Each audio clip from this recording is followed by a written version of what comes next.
Hello friends. जैसे कि आप लोगों को मालूम है हमने चैप्टर 13 शुरू कर दिया है और जैसे कि हमने शुरू किया था लेकिन मेरे बैटरी डाउन हो जाने की वजह से मैं इस वीडियो को पूरी नहीं कर पाया था। तो आज हम पूरी करते हैं। तो मैं आपको रिवाइज कराना चाहूँगा कि पहले वीडियो में हमने क्या बताया आपको कि चैप्टर 13 शुरू किया सरफेस एरिया एंड वॉल्यूम यानी पृष्ठीय क्षेत्रफल और आयतन।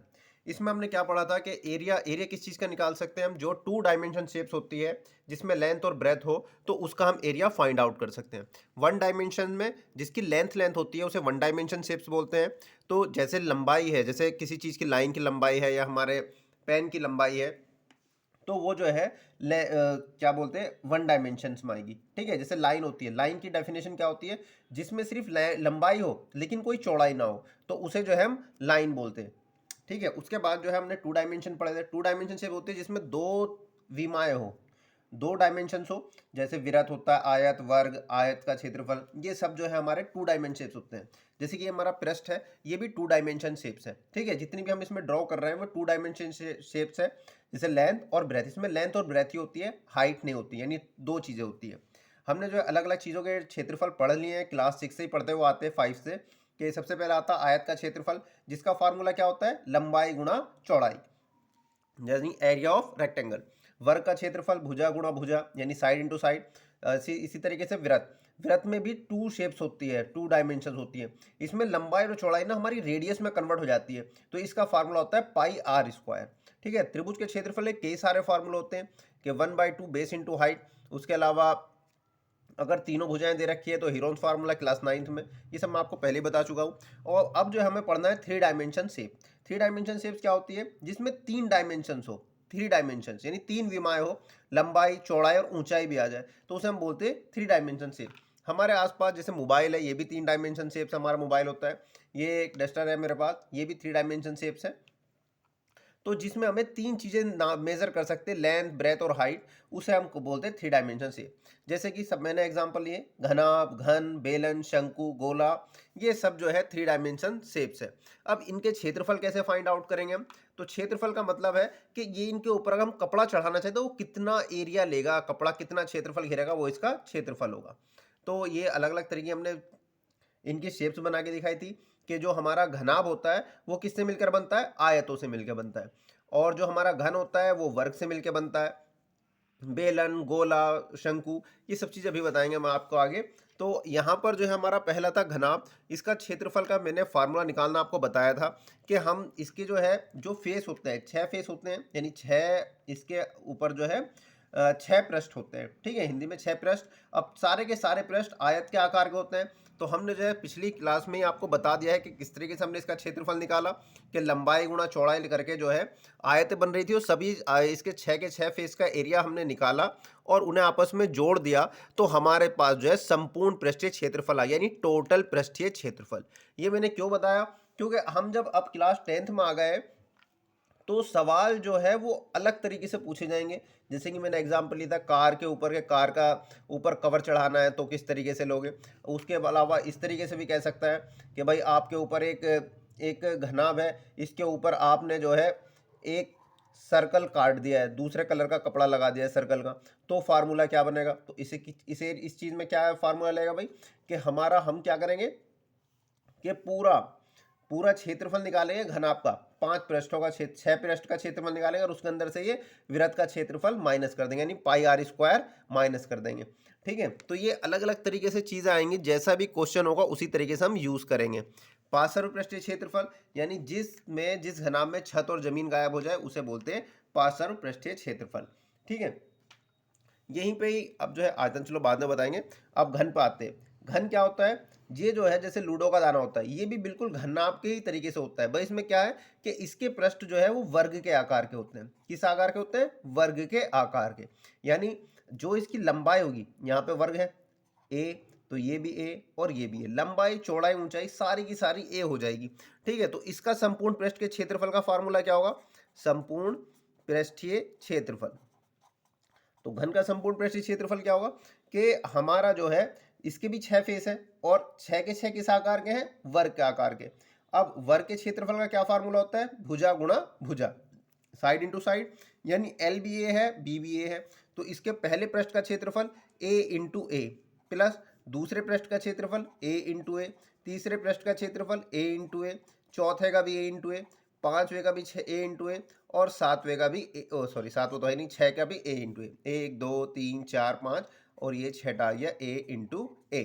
तो हमारे पास जो है ए की ए से मल्टीप्लाई ए स्क्वायर, ए की ए से मल्टीप्लाई ए स्क्वायर, फिर ए स्क्वायर, ए स्क्वायर और ए स्क्वायर, 1 2 3 4 5 और एक ये 6।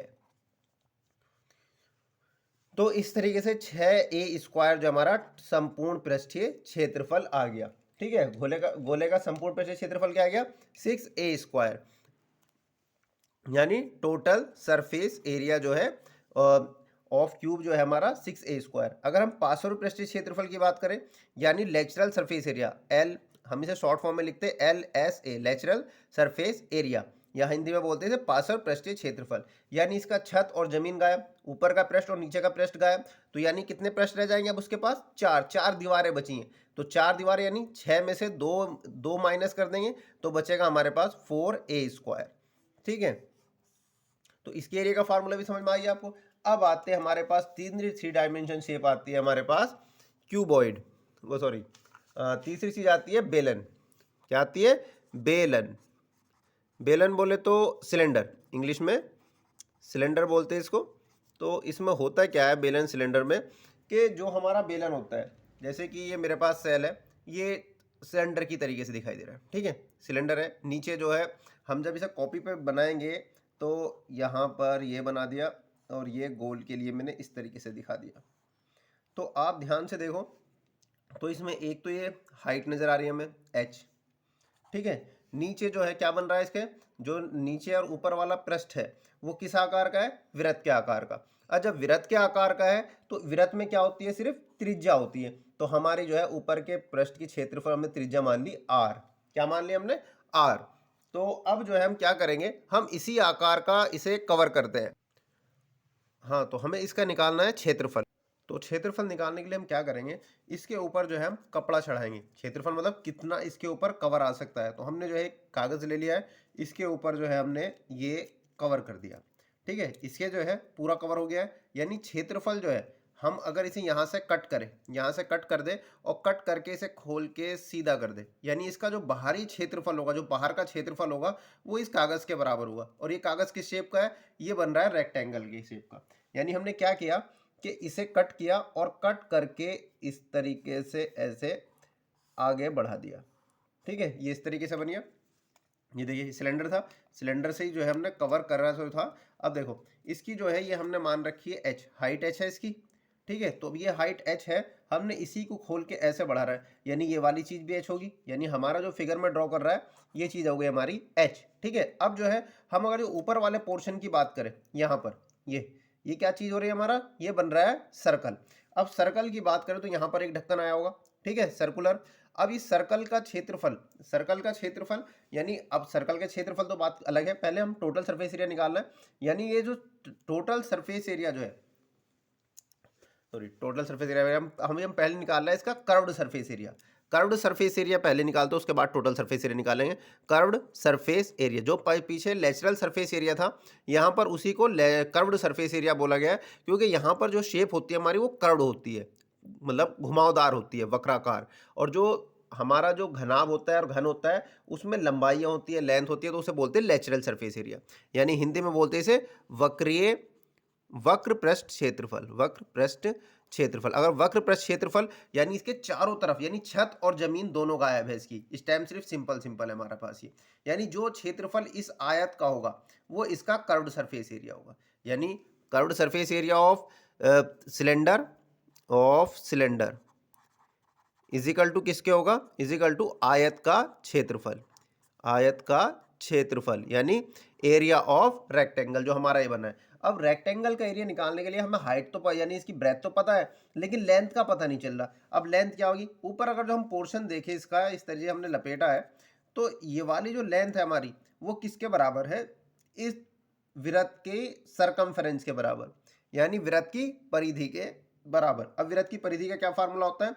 2πr, क्योंकि यहाँ से यहाँ तक कितनी जा रही है, हमें लंबाई की जरूरत पड़ रही है ना, तो वो इसके बराबर होगी जो यहाँ से पूरी यहाँ तक होगी। ये अगर मैं इस पर मार्कर करूँ, ऐसे मार्क कर दिया जाए तो ये जो है इसकी सरकमफ्रेंस के बराबर, यानी ये वाली चीज़ पूरी की पूरी। अब ये जो चीज़ है ये तो हमारी एच होगी, ऊपर वाली नीचे वाली है, ये चीज़ चाहिए हमें।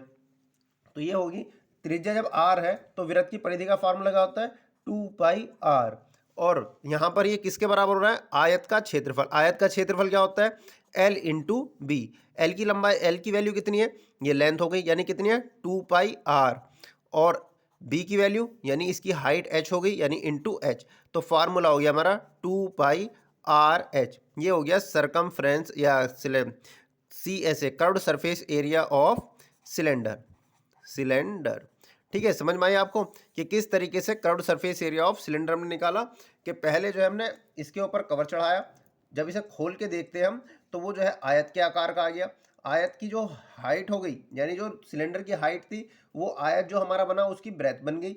और जो ऊपर जो सरकमफ्रेंस थी हमारा, जो ऊपर इस ये एरिया बन रहा है वृत्ताकार, तो ये किसके बराबर है, इसकी सरकमफ्रेंस के बराबर होगा इसकी, यानी इसकी लंबाई जो है, आयत की लंबाई जो है, तो वो फार्मूला होता है 2πr। तो ये आ गया 2πrh। अब आती टोटल सरफेस एरिया की। टोटल सरफेस एरिया यानी कुल पृष्ठीय क्षेत्रफल। तो कुल पृष्ठीय क्षेत्रफल, अब देखो हमने क्या करा है, हमने इसके चारों तरफ का एरिया तो फाइंड आउट कर लिया है। इसके चारों तरफ का एरिया फाइंड आउट कर लिया। टोटल सरफेस एरिया में क्या है, इसके ऊपर का ढक्कन भी और नीचे का ढक्कन भी, ये दोनों आ जाएंगे। यानी कितना, ऊपर का ढक्कन कैसा है, वृत्त के आकार का। ऊपर का ढक्कन कैसा है, वृत्त के आकार का, यानी इसके ऊपर एक वृत्त लग जाएगा। ठीक है, इसी तरीके से एक वृत्त नीचे लग जाएगा, यानी दो वृत्त का क्षेत्रफल और जोड़ना पड़ेगा हमें इसमें, तब ये टोटल सरफेस एरिया आ जाएगा। यानी टोटल सरफेस एरिया क्या हो जाएगा, curved surface area of cylinder plus वृत्त का क्षेत्रफल। यार दोनों वृत्त एक से होंगे, जितना क्षेत्रफल ऊपर वाले वृत्त का होगा उतना ही नीचे वाले का क्षेत्रफल हो जाएगा। यानी हम लिख देंगे 2 इंटू वृत्त का क्षेत्रफल, यानी एरिया ऑफ सर्कल। तो curved surface area of cylinder क्या हमने भी निकाला है, 2πrh प्लस ये 2 ऐसे क्योंकि दो वृत्त है इसलिए हमने 2 से मल्टीप्लाई कर ली। और वृत्त का क्षेत्रफल का क्या फार्मूला होता है, πr²। जो हमारा वृत्त है ऊपर, ये हमने इसकी रेडियस r मान रखी है ऊपर, तभी ये 2πr बना था, तो ये हो गया πr²। तो इस तरीके टोटल सरफेस एरिया हम देखें तो इसमें से 2πr कॉमन आ रहा है, तो ब्रैकेट में क्या बचेगा, 2πr कॉमन निकल गया, ब्रैकेट में बचा h प्लस r। तो ये हमारा कुल पृष्ठीय क्षेत्रफल आ गया, कुल पृष्ठीय क्षेत्रफल। ठीक है, तो कुल यानी total surface area 2πrh bracket में h प्लस r। अब यहाँ पर मैं आपको हर तरह चीज़ अलग अलग क्यों बता रहा हूँ, कि जब क्वेश्चंस आएंगे, मैंने आपको पहले ही बताया है, तो हमें जो है ना जैसे भी क्वेश्चन आएगा उसी हिसाब से फार्मूला लिखना होगा। तो फार्मूला ड्राइव करना आना चाहिए, किस तरीके से फार्मूला बन रहा है हमारा। जैसे कि हमारा सवाल हो सकता है कि भाई कोई गिलास है और गिलास के ऊपर जो है हमें कवर चढ़ाना है, तो फार्मूला क्या लगेगा हमारा, तो गिलास बन रहा है हमारा, तो गिलास देखो इसके चारों तरफ, एक तो इसके चारों तरफ गिलास सपोज ये कर लो, तो गिलास के हम चारों तरफ लगाएंगे एक तो, और गिलास के चारों तरफ करने के बाद एक सर्किल लगाएंगे नीचे, यानी चारों तरफ का एरिया कितना हो जाएगा 2πrh प्लस। अब इसमें जो वृत्त का क्षेत्रफल वो सिर्फ नीचे वाला जुड़ेगा। नीचे वाला क्यों जुड़ेगा, क्योंकि इसमें सिर्फ एक ही वृत्त है नीचे वाला, यानी प्लस का πr², क्योंकि गिलास में ऊपर तो ओपन रहता है ना गिलास, तो ऊपर वाला पोर्शन नहीं लेगा, सिर्फ πr²। तो जिस तरीके से सवाल कहेगा उसी तरीके से हमें फॉर्मूला लगाना है। कभी कभी ऐसा होगा कि आपके जो है इस सिलेंडर के ऊपर कोई उसने कोन रख दिया, और कौन हो सकता है इससे छोटा हो, तो इसमें इस केस में क्या फार्मूला लगेगा, जब सवाल आएंगे हम आपको बताएंगे कि किस तरीके से आपको क्या कौन सा फार्मूला कब लगाना है। फिलहाल आपको यहाँ पर सीखना ये है कि फार्मूला किस तरीके से ड्राइव हो रहा है, कि अगर हमारा वृत्त बन रहा है चारों दोनों तरफ, तो हमने वृत्त के क्षेत्रफल जोड़ दिए, चारों तरफ का एरिया कितना है 2πrh, तो इस तरीके से हमारा ये फार्मूला आ गया। अब आते हैं हम शंकु पे। शंकु को इंग्लिश में बोलते कोन। आपने जोकर की टोपी देखी होगी, ठीक है, जोकर की टोपी, तो जोकर की टोपी या बर्थडे टोपी, बर्थडे वाली जो टोपी होती है कैप, वो बिल्कुल शंकु के आकार की होती है। शंकु के आकार को हम यहाँ पर कैसे दिखाएंगे, 2 डायमेंशन शेप, मतलब उसमें हमारा तो जो पेपर है वो 2 डायमेंशन है ना, तो इसमें हम 3 डायमेंशन शेप को दिखाने की तरीके इस तरीके से करते हैं। तो इसमें है क्या, एक तो इसकी हाइट होती है h, ठीक है, और इसे जो ये तिरछी है तो इसे हम बोलते हैं स्लैंट हाइट, इंग्लिश में बोलते हैं स्लैंट हाइट, और इंग्लिश में बोलते हैं हिंदी में बोलते हैं इसे तिर्यक ऊंचाई। तिर्यक ऊंचाई, ये तुम्हारी ऊंचाई है। ऊंचाई तो सीधी सी बात है, जो बिल्कुल सीधी खड़ी होती है ऊंचाई, यानी ऊपर वाले पोर्शन से, जो सबसे ऊपर वाला बिंदु है उससे जमीन पर सीधा लंब डाल दोगे तो वो जो है हमारी ऊंचाई आ जाएगी। अब नीचे जो अगर शंकु की बात करें तो नीचे से अगर तुम देखोगे तो शंकु भी वृत्त के आकार का होता है। वृत्त के आकार का होता है, इसकी रेडियस हमने मान ली r। तो सबसे पहले तो इन तीनों में रिलेशन, माने इन तीनों में संबंध क्या है, एल एच आर, यानी तिर्यक ऊंचाई, ऊंचाई और आधार की त्रिज्या का संबंध। तो इनमें संबंध क्या है, देखो एक राइट एंगल ट्रायंगल बन रहा है हमारा यहाँ पे, अगर हम देखें तो पाइथागोरस थ्योरम क्या कहती है कि कर्ण का स्क्वायर यानी हाइपोटेनियस का square is equal to perpendicular square plus base square by Pythagoras theorem. ये आप सभी लोग जानते होंगे, क्लास 8 से पढ़ रहा है पाइथागोरस प्रमेय से, ठीक है। तो पाइथागोरस प्रमेय क्या कहती है, हाइपोटेनियस। हाइपोटेनियस क्या है, 90 डिग्री के सामने वाली, तो वो क्या है एल, यानी एल का स्क्वायर इज इक्वल टू हो जाएगा। अब परपेंडिकुलर हमने मान लिया, आर मान लो, एच मान लो, कुछ भी मान सकते हैं हम। तो R L square is equal to H square plus R square. इसे ऐसे भी लिख सकते हैं कि L square is equal to R square plus H square. तो ये दोनों ही फार्मूले हमारे जो इन तीनों में रिलेशन प्रूफ करते हैं कि एल आर एच में, ठीक है। ये तो हमारी पहली बात हो गई। हमें है इसमें क्षेत्रफल निकालना है, तो पहले हम कर्व्ड सरफेस एरिया निकालते हैं। कर्व्ड सरफेस एरिया यानी वक्र पृष्ठीय क्षेत्रफल। वक्र पृष्ठीय क्षेत्रफल फाइंड आउट करते। तो वक्र पृष्ठीय क्षेत्रफल का इसमें फार्मूला है, देखो इसमें जो है ना वक्र गोल घूम रहा है, ये जो है आप डायरेक्ट याद करना पड़ेगा आपको, पाई आर एल। इसका प्रूफ जो है आप 12th क्लास में कैलकुलस में करोगे कि कर्व्ड सरफेस एरिया का फार्मूला पाई आर एल। अभी यहाँ पर रट लेना आप, तो सीधा सीधा पाई आर एल हो गया हमारे पास। उसके बाद total surface area, total surface area, total surface area यानी कुल पृष्ठीय क्षेत्रफल। तो कुल पृष्ठीय क्षेत्रफल में क्या होगा भाई, देखो हमारे पास जो चारों तरफ का क्षेत्रफल है, यानी जो टोपी के ऊपर के चारों तरफ का है, जैसे कि मैं यहाँ पर दिखाऊँ आपको, जैसे ये है एक फेस और हमने जो है इससे ये बना दिया शंकु, ठीक है। तो यहाँ पर इसके चारों तरफ की बात करें हम, तो वो तो हो रहा है इसके चारों तरफ, ये तो हो गया कर्व्ड सरफेस एरिया जो इसके चारों तरफ घूम रहा है। और नीचे की बात करें तो नीचे बन रहा होगा एक सर्कल, वृत्त, यानी वक्र पृष्ठीय क्षेत्रफल में एक वृत्त जोड़ देंगे हम, यानी शंकु का वक्र पृष्ठीय क्षेत्रफल प्लस वृत्त का क्षेत्रफल, यानी आधार का वृत्त, जो इसका बेस का वाला है ना, बेस में जो वृत्त बन रहा है, सर्कल बन रहा है, उसका क्षेत्रफल, आधार के वृत्त का क्षेत्रफल। तो वक्र पृष्ठीय क्षेत्रफल क्या है, पाई आर एल प्लस वृत्त का क्षेत्रफल पाई आर स्क्वायर। दोनों में से पाई आर कॉमन आ रहा है, तो ब्रैकेट में क्या बचेगा, एल प्लस आर। तो इस तरीके से हमारा टोटल सरफेस एरिया, कुल पृष्ठीय क्षेत्रफल का फार्मूला ये आ गया, ठीक है। तो हमने जो है शंकु का भी निकाल लिया। अब शंकु के बाद आता है हमारे पास गोला। क्या आएगा, गोला। तो गोला क्या होता है भाई, गोले को इंग्लिश में बोलते स्पेयर। स्पेयर, गोला आपने फुटबॉल जो होती है हमारी, फुटबॉल है, क्रिकेट की बॉल है, तो ये ऑरेंज है, गोल बिल्कुल ऑरेंज, तो ये सब जो है स्पेयर के उसका होता है। तो यहाँ पर तो हम इसे बिल्कुल इस तरीके से दिखाएंगे जैसे वृत्त है, लेकिन ये वृत्त नहीं, इसमें जो है लेंथ, ब्रेथ और हाइट सब आर की फॉर्म में होती है, इसलिए सिर्फ इसमें आर ही आर आएगा, ठीक है। तो इसके अगर जो हम कुल पृष्ठीय क्षेत्रफल की बात करें, कुल पृष्ठीय क्षेत्रफल, तो कुल पृष्ठीय क्षेत्रफल का फार्मूला होता है इसका 4 पाई आर स्क्वायर, ठीक है। कितना होता है, 4 पाई आर स्क्वायर। इसका कर्व्ड सरफेस एरिया नहीं होता, क्योंकि ना ही तो इसकी कहीं ऊपर छत है ना ही जमीन है, हर जगह से कर्व्ड है, तो इसका बस कुल पृष्ठीय क्षेत्रफल होता है, एक ही फार्मूला 4 पाई आर स्क्वायर, ठीक है। ये आसान है कि बस एक ही याद रखना है, 4 पाई आर स्क्वायर। लेकिन अगर हम गोले को कट कर दे बीच में से, ये कर दिया हमने इसे कट, तो जब हम इसे कट करेंगे तो इस तरीके की शेप में आ जाएगा, यानी ये कहलाएगा अर्धगोला।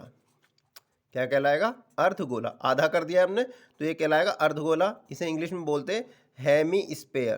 क्या बोलते हैं, हेमी स्पेयर।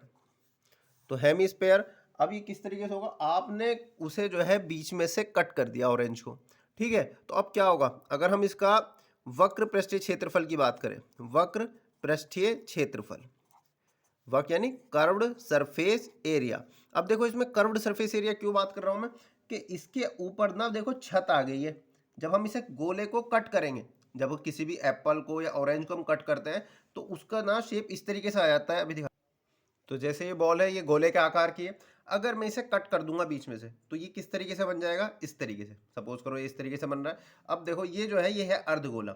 अब अर्धगोले में देखो यहाँ पर जो हम इस वाले फेस को देखें, तो ये तो पूरा कर्व्ड है। इसमें कहीं से हम कह देंगे कि ये छत है, ये छत सारी छती बन रही है इसकी, और सारी जमीन ही बन रही है, कोई इसमें फ्लैट पोर्शन नहीं बन रहा है यहाँ पे चारों तरफ जो है इसकी।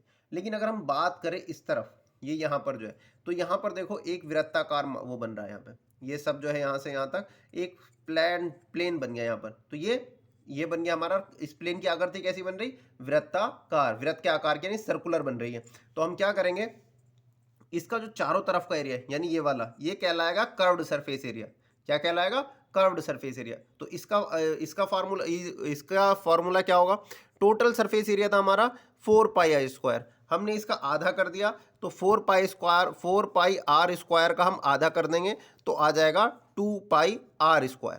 कर्व्ड सरफेस एरिया कितना हो गया, 2πr²। क्यों हुआ, क्योंकि हमने जो है पहले टोटल था इसकी, ये पूरी बॉल की बात करें हम, तो इसके चारों तरफ 4πr² आ रहा था, बीच में से कट कर दिया, तो आधा पोर्शन कितना कितना रह जाएगा, 2πr²। ठीक है। अब जो है अगर हम टोटल सरफेस एरिया की बात करें, कुल पृष्ठीय क्षेत्रफल, यानी हम स्फीयर के कुल पृष्ठीय क्षेत्रफल यानी टोटल सरफेस एरिया निकालना चाहे, तो क्या होगा, एक तो इसका वक्र पृष्ठीय क्षेत्रफल, ठीक है, और प्लस एक ऊपर का क्षेत्रफल। तो एक तो इसका होगा curved surface area plus base का एरिया, एरिया ऑफ बेस। क्या होगा, एरिया ऑफ बेस। अब बेस एरिया कैसा है, बेस का एरिया क्या है हमारा, यानी ये सर्कल बन रहा है, और त्रिज्या वही होगी जो यहाँ पे केंद्र होगा, इधर को आर होगी तो नीचे भी आर होगी। तो यानी ये कर्व्ड सरफेस के एरिया कितना आया, 2πr² plus area of base ये कितना है, πr²। तो टोटल कितना हो गया, 2πr² और 1πr², ये कितना बन गया, 3πr²। तो इस तरीके से हमारे पास कुल पृष्ठीय क्षेत्रफल, अगर गोले का कुल पृष्ठीय क्षेत्रफल पूछा जाए, तो हमें जो है फार्मूला लगाना है क्या, ये 3πr²। ठीक है, ये total surface area, total surface area कुल पृष्ठीय क्षेत्रफल, तो 3πr²। और अगर कर्व्ड की बात आ रही है तो 2πr²। ठीक है। अब जल्दी से मैं इनके वॉल्यूम्स के बारे में भी आपको इसी वीडियो में बता देता हूँ कि वॉल्यूम किस तरीके से निकालते हैं, क्योंकि ये जो एक्सरसाइज है हमारी, एक्सरसाइज 13.1 में सारे क्वेश्चन जो है आपके किसके रहेंगे, एरिया के। नहीं तो चलो वॉल्यूम भी देख लेते हैं अभी। तो हम पहले आते हैं सिलेंडर पे, घनाभ पे। घनाभ पे देखो, आयतन जिस भी चीज़ का हो, ये हम जो कैलकुलेट कर रहे हैं, आयतन मतलब वॉल्यूम, ये जो हम बना रहे हैं वीडियो, जो भी चीज़ है, घनाभ है या घन है या सिलेंडर है, ये जो भी चीज़ें हैं, तो इनका जो ये जितनी भी चीज़ होगी ना, ये परपेंडिकुलर वालों के लिए हमारे फार्मूले हैं। ठीक है, तिरछी चीज़ों के लिए नहीं होगी। यानी ये जो है लंबवृत्तीय है सबके सब, यानी ये जो है बेस इनका लंब है, सीधे सीधे खड़े हुए हैं, ये तिरछे नहीं होने के, सबके बीच में 90 डिग्री। तो आयतन का फार्मूला होता है, आयतन कभी इस चीज़ को लिए कि बेस का क्षेत्रफल, यानी आधार पृष्ठ का क्षेत्रफल, आधार पृष्ठ का क्षेत्रफल और इंटू ऊंचाई, आधार पृष्ठ का क्षेत्रफल इंटू ऊंचाई। अब आधार पृष्ठ का क्षेत्रफल मतलब, अब जैसे हम इसकी बात करें, तो इसके आधार कितना है, इसके आधार पृष्ठ, यानी ये जैसे हमारा घनाभ तो इस तरीके से रखा है, तो इसके आधार का क्षेत्रफल कितना होगा, L इंटू बी। तो आधार का क्षेत्रफल L इंटू बी और इंटू इसकी ऊंचाई, ऊंचाई कितनी है, H।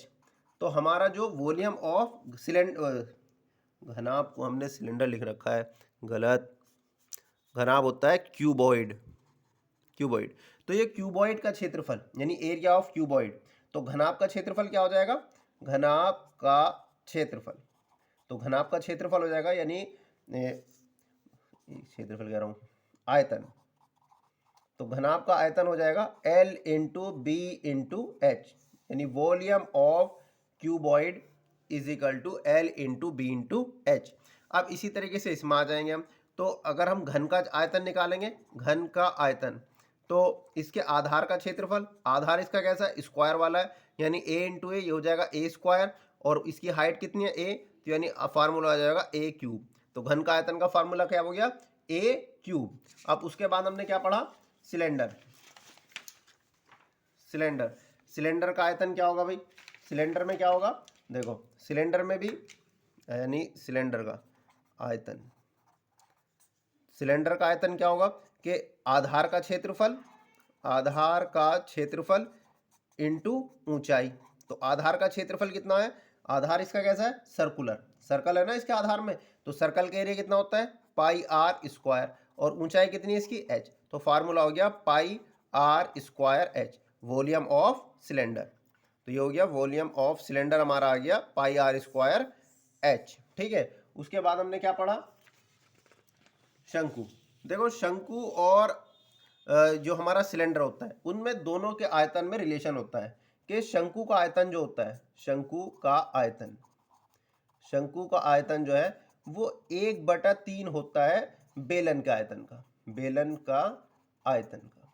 मतलब ये हुआ कि अगर कोई हमारा जितनी ऊंचाई इसकी है इतनी ऊंचाई का हमने एक सिलेंडर ले लिया, ठीक है, और जितनी आधार की त्रिज्या आर इसकी है उतनी त्रिज्या का हमने इस सिलेंडर की भी त्रिज्या है, ऊंचाई भी सेम और आधार की त्रिज्या भी सेम, तो इसका शंकु का आयतन जो है वो 1/3 होगा। यानी अगर ये आइसक्रीम भरा हुआ एक सिलेंडर है हमारा, तो इससे अगर जो हम इसके अंदर आइसक्रीम भरेंगे तो 3 आइसक्रीम पूरी पूरी भर जाएगी, 3 आइसक्रीम भर जाएगी पूरी पूरी, अगर उसका आधार और ऊंचाई एक सी है। तो 1/3 बेलन का आयतन क्या होता है, पाई आर स्क्वायर एच। तो यहाँ पर हम लिख देंगे 1/3 पाई आर स्क्वायर एच। तो ये हमारा शंकु का आयतन का फार्मूला हो गया, शंकु का आयतन। समझ में आई बात। और इसमें सवाल भी आ जाता है शंकु का आयतन में और बेलन का आयतन में क्या रिलेशन होता है, तो शंकु का आयतन बराबर होता है 1/3 गुणा बेलन का आयतन। ठीक है, और ये तब पॉसिबल है जब आधार की त्रिज्या और उसकी ऊंचाई बराबर हो। अब आता है हमारा गोला, गोले का आयतन, गोले का आयतन। अब इसमें तो कोई आधार ही नहीं है हमारे पास और ना ही ऊंचाई है, तो हम क्या करें, इसका आयतन डायरेक्ट आपको याद रखना पड़ेगा 4/3 पाई आर क्यूब। क्या लगाओगे, 4/3 पाई आर क्यूब। उसके अलावा अर्धगोले का मतलब आधा गोला हो गया, तो अर्धगोले का आयतन, तो अर्धगोले का आयतन हो जाएगा कितना भाई, पूरे में जितना 4/3 आ रहा है तो आधे में क्या हो जाएगा, इसका आधा कर देंगे यानी 2/3 पाई आर क्यूब। ठीक है, आयतन की यूनिट जो होती है वो सेंटीमीटर क्यूब या मीटर क्यूब इस तरीके से आ सकती है, लीटर आ सकती है। इसी तरीके से जो क्षेत्रफल है वो सेंटीमीटर स्क्वायर या मीटर स्क्वायर, ठीक है, इस तरीके से आता है, हेक्टेयर में आ सकता है। ठीक है, अब जो है आपको आयतन का मतलब होता है कि उसके अंदर कितनी कैपेसिटी, उसकी कैपेसिटी कितनी है, उसके अंदर कितना पानी आ सकता है। ठीक है, तो हम आपको जो है जब अभी कल एक्सरसाइज शुरू करेंगे तो जब आपको एरिया निकालना होगा, एरिया निकालना होगा तो आपको हम बनाएंगे पेंटर, पेंटर पेंट करने वाले जो पेंट करते हैं उस तरीके से। और जब आपका वॉल्यूम वाला आएगा तो हम आपको बनाएंगे दूधिया, दूधिया बोले तो मिल्कमैन। ठीक है, मिल्कमैन, जो भी चीज़ आपकी जिसका भी वॉल्यूम निकालना होगा उसके अंदर हम आपको दूध भरवाएंगे। ठीक है, दूध भरना रहेगा उसके अंदर।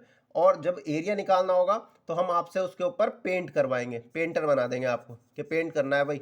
अगर तुम्हें क्यूबॉइड का एरिया निकालना है तो जो भी सरफेस आपको मिलेंगे उन पे सब पे पेंट करना है आपको कि क्यूबॉइड पे पेंट करो, और जिस जिस सरफेस पे पेंट कर रहे हो उसका एरिया का फार्मूला लगाते जाओ। ये जब हम एक्सरसाइज करेंगे तब आपको बहुत अच्छे से समझ में आएगा, बहुत इंटरेस्टिंग चैप्टर है। और कल से हम शुरू करेंगे, आपके उम्मीद करता हूँ कि आपको ये फार्मूले सभी समझ में आ गए होंगे। एक बार सभी फार्मूलों को एक बार राइट करके देखना कि किस चीज़ का फार्मूला कहाँ पर यूज़ हो रहा है, और उसकी लेंथ ब्रेथ, ये हम शेप कैसी है और उसका एरिया का फार्मूला क्या होता है, उस चीज़ को लिख के आप एक बार कॉपी पे जरूर नोट करके देखना। ठीक है, फार्मूले आपको ड्राइव करना आ गए, समझ लो कुछ भी नहीं है, सिर्फ कैलकुलेशन बाकी रह गई है। ठीक है, आगे जो है हमें पेंटर और मिल्कमैन बनना है। ठीक है, उम्मीद करता हूँ आप लोगों को समझ में आया होगा। Thank you.